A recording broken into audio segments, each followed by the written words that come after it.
ദൈവനാമം മഹത്വപ്പെടുമാറാകട്ടെ. സമാധാന സന്ദേശത്തിലൂടെ എന്നെ ശ്രദ്ധിക്കുന്ന എല്ലാ പ്രിയപ്പെട്ടവർക്കും വീണ്ടും വരുന്നവനായ ക്രിസ്തുയേശുവിൻ്റെ നാമത്തിൽ എൻ്റെ സ്നേഹമുണ്ട്. 145 സങ്കീർത്തനം അതിൻ്റെ 14 വാക്യം, വീഴുന്നവരെ ഒക്കെ യഹോവ താങ്ങുന്നു, കുനിഞ്ഞിരിക്കുന്നവരെയൊക്കെ അവൻ നിവർത്തുന്നു. എൻ്റെ 18 വാക്യം ഇങ്ങനെ പറയുന്നത്, യഹോവ തന്നെ വിളിച്ചപേക്ഷിക്കുന്ന ഏവർക്കും, സത്യമായി തന്നെ വിളിച്ചപേക്ഷിക്കുന്ന ഏവർക്കും സമീപസ്ഥനാകുന്നു. 14 വാക്യത്തിൽ പറയുന്നു, വീഴുന്നവരെയൊക്കെയും ദൈവം താങ്ങുന്നു. എന്നാൽ വീഴുന്ന സമയത്ത് താങ്ങുന്ന ഒരു ദൈവത്തെ കണ്ടുമുട്ടുന്നതാണ് പ്രിയരെ ഏറ്റവും വലിയ ഭാഗ്യം. യേശുവിൻ്റെ കൂടെ നടന്ന 12 ശിഷ്യന്മാരിൽ ഒരാളായ ശീമോൻ പടകിനകത്ത് നിൽക്കുമ്പോൾ ദൂരത്തുനിന്ന് വരുന്ന കർത്താവിനെ കണ്ടിട്ട്, കർത്താവാണെങ്കിൽ തനിക്കും ഈ വെള്ളത്തിൻ്റെ മുകളിലൂടെ നടക്കണമെന്ന് യേശുവിനോട് പറയുമ്പോൾ കർത്താവ് പറയുന്നത്, വരിക. ഈ വരിക എന്ന് പറഞ്ഞ വാക്കിൻ്റെ നടുവിൽ പ്രതികൂലമാകുന്ന ആ വെള്ളത്തിലേക്ക് കാലെടുത്ത് വെച്ച് നടക്കുന്ന പത്രോസിനെ നമുക്ക് കാണാൻ പറ്റും. പ്രിയരെ, വരിക എന്ന് പറഞ്ഞത് യേശുവാണ്, കർത്താവാണ് പറഞ്ഞതെങ്കിൽ മുമ്പിൽ നിൽക്കുന്ന പ്രതികൂലം എത്ര ആഴമുള്ളതാണെങ്കിലും എത്ര പ്രതിസന്ധിയാണെങ്കിലും ദൈവം നമ്മളെ നടത്തും.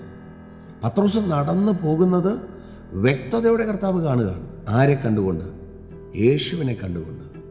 എന്നാൽ പത്രോസ് നടന്ന് ഈ കർത്താവിനെ നോക്കി വരുന്ന പത്രോസ് ലോകമാകുന്ന കാറ്റിനെ കണ്ടപ്പോൾ, ലോകമാകുന്ന തിരമാലയെ കണ്ടപ്പോൾ, ഒന്നുകൂടെ പറഞ്ഞാൽ ഈ കർത്താവിൽ നിന്ന് തൻ്റെ കണ്ണ് എപ്പോൾ ലോകത്തിലേക്ക് തിരിഞ്ഞോ ഉടനെ അവിടെ സംഭവിക്കുന്നത് പത്രോസ് താണുപോവുകയാണ്.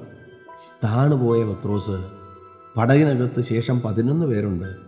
അവരോടല്ല നിലവിളിച്ചത്, അവരോടല്ല സഹായം ചോദിച്ചത്.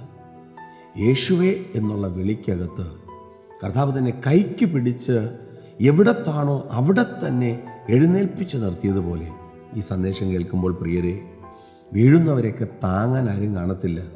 പത്രോസ് താണുപോയപ്പോൾ കൂടെ ഉണ്ടായിരുന്ന 11 പേരും എടുത്ത് കടലിൽ ചാടിയെന്ന് വചനം പറയുന്നില്ല. വീഴ്ചയിൽ സന്തോഷിക്കുന്ന സമൂഹത്തിലാണ് നമ്മൾ നിൽക്കുന്നത്. പക്ഷേ നിലവിളിക്കുന്നത് ദൈവത്തോടാണെങ്കിൽ വീഴ്ചയിൽ താങ്ങുന്ന ദൈവത്തെ നമുക്ക് കാണാൻ പറ്റും.